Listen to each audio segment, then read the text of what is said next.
반갑습니다. 사랑합니다. 오늘은 우리가 평소에 뉴스를 보거나 뭐 소식을 들으면 세상 소식을 들으면 세계 각국의 소식을 듣고 살지 않습니까? 그러다 보면 정말 하나님이 살아계시다면 어떻게 이런 일이 생길까? 이런 질문 하지 않습니까? 그래서 저도 그런 생각 좀 자주 하거든요. 그래서 이제 오늘 거기에 대한 이야기를 좀 나눠볼까 해요. 여러분들께 저는 깊은 울림과 이제 정말 감동적인 메시지가 되시 바랍니다.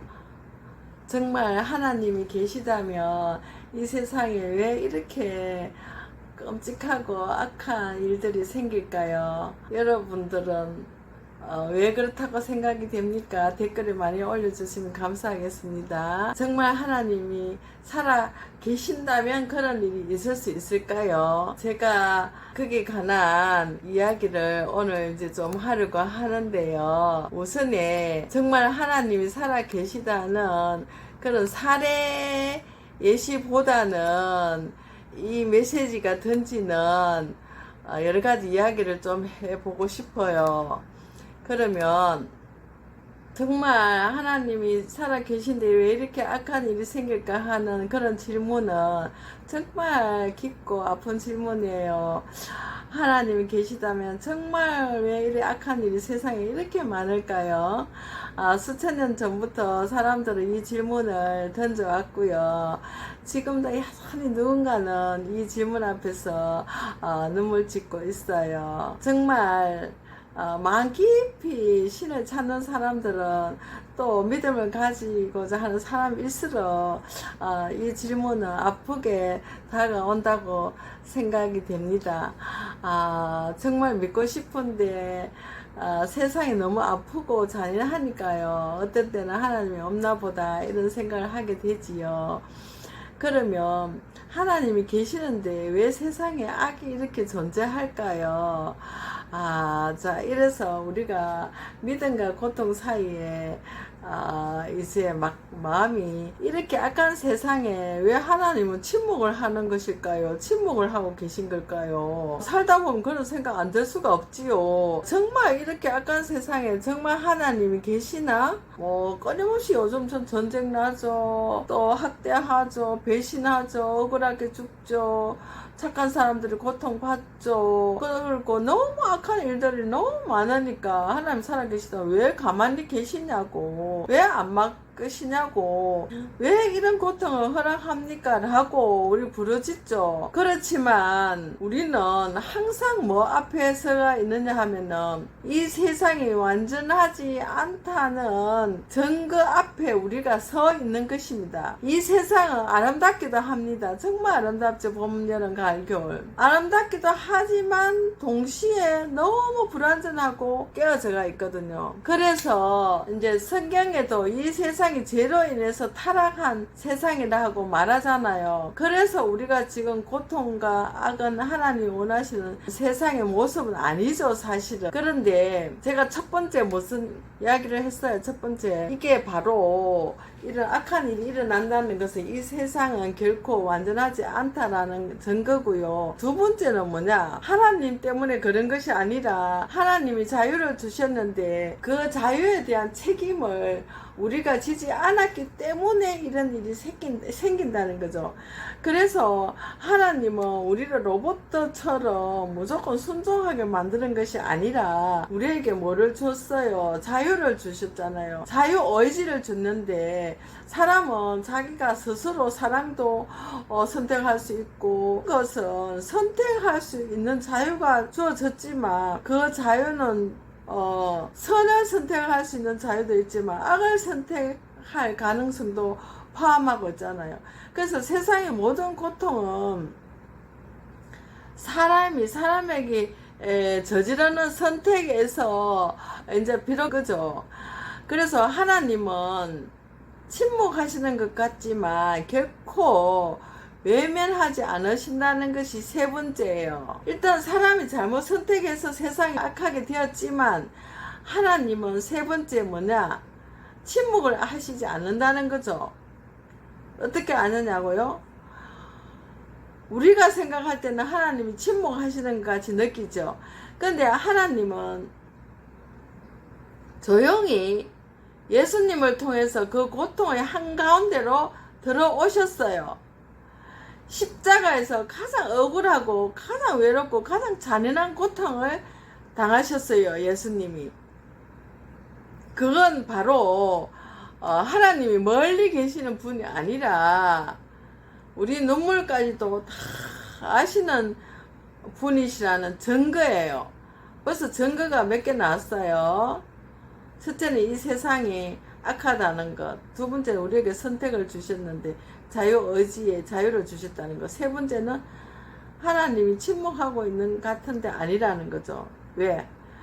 이 고통의 한가운데 예수님이 그 고통의 최악의 고통을 당하러 오셨다는 거예요. 네 번째는 뭐냐? 하나님은 지금도 고통받고 있는 사람들을 통해 뭘 하시냐? 일을 하고 계신다는 것입니다.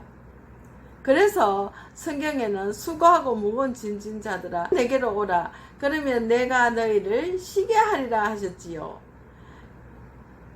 왜 그런 말을 했겠습니까? 너네들이 지금 고통 한가운데 있다. 그러니까 내가 너희들을 통해서 내 일을 할 거다. 이 말이거든요. 고통 속에서도 여전히 이 세상에 선한 사람들은 존재하고 누군가 용서하고 누군가는 사랑하고 누군가는 자신을 희생하면서 악을 조금씩 이겨내고 있어요. 그건 하나님 지금도 사람을 통해서 일을 하고 계시다는 증거거든요. 그러면 우리가 여러분들 좀 이해가 됩니까? 왜 이 세상은 설명되지 않는 고통이 존재한다는 것을 해석할 수 있겠습니까? 이 고통 때문에 하나님을 떠나는 것이 아니라 그 고통 때문에 하나님을 더 붙드는 믿음, 그것이 진짜 성숙이고 신앙의 깊이가 아닐까요? 우리도 사람이 좋을 때는 다 좋아요. 돈 잘 벌고 내가 잘 나갈 때는 친구들도 찾아오고 막 이렇죠. 내가 정말 힘들고 내가 정말 고통스러울 때는 다 떠납니다. 그런데 내가 정말 힘들 때 나와 함께 해주는 친구나 내가 정말 힘들 때 나한테 죽 한 그릇이라도 해서 먹으라고 가져오는 사람, 그 사람은 영원히 기억이 남거든요.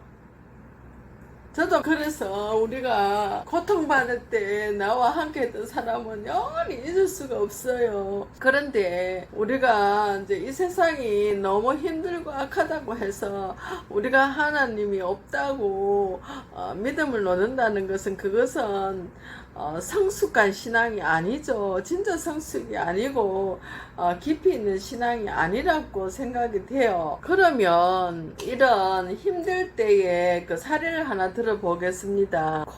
코리텐붐의 이야기인데요. 코리텐붐 사례인데 악 속에서 일하시는 하나님이라는 그런 사례가 있어요. 즉 뭐냐 하면 2차 대전 중에 이제 네덜란드에서 여자는 유대인들을 숨겨 주었다는 이유로 나치에게 체포되어서 수용소에 끌려갔어요. 그곳은 말 그대로 지옥 같은 곳이었죠. 지옥이 뭡니까?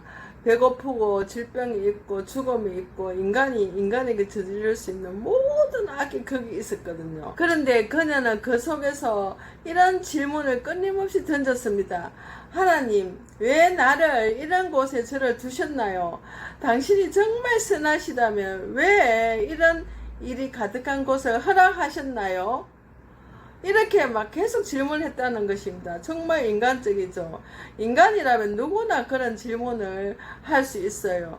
하지만 놀라운 일이 그 수용소 안에서 일어났습니다. 그녀는 동생과 함께 몰래 성경을 나누고 같은 방에 있었던 수십 명의 여성들에게 희망의 하나님 말씀을 전하면서 용서와 빛을 붙드는 선택을, 아까 전에 이야기했잖아요. 자유를 주셨는데 선을 택하든 악을 택하든 선택은 자유라고. 그 지옥 같은 수용소 안에서도 사람들은 코리와 동생들을 통해 하나님을 만났고 기도했고 울었고 용서했고 살 소망을 얻었거든요. 그래서 전쟁이 끝나고 이제 이 코리가 살아남았는데요. 전 세계를 다니면서 이렇게 말을 했어요. 아무리 어두운 지하 감옥이라도 하나님의 손은 그곳까지 닿습니다. 인간이 만들어낸 가장 깊은 악 속에서도 하나님은 여전히 빛으로 일하십니다. 이렇게 일했어요. 그래서 악은 분명히 존재합니다. 그렇지만 하나님은 악조차도 도구로 삼아서 선을 만드시는 분이라는 것입니다. 그러면 정말 계시다고 생각합니까? 고통 속에서 이런 어두운 가운데서도 빛으로 살아 계십니다. 그러면 오늘 여기까지 하고요. 다음에는 또 다시 여러분 찾아뵙겠습니다.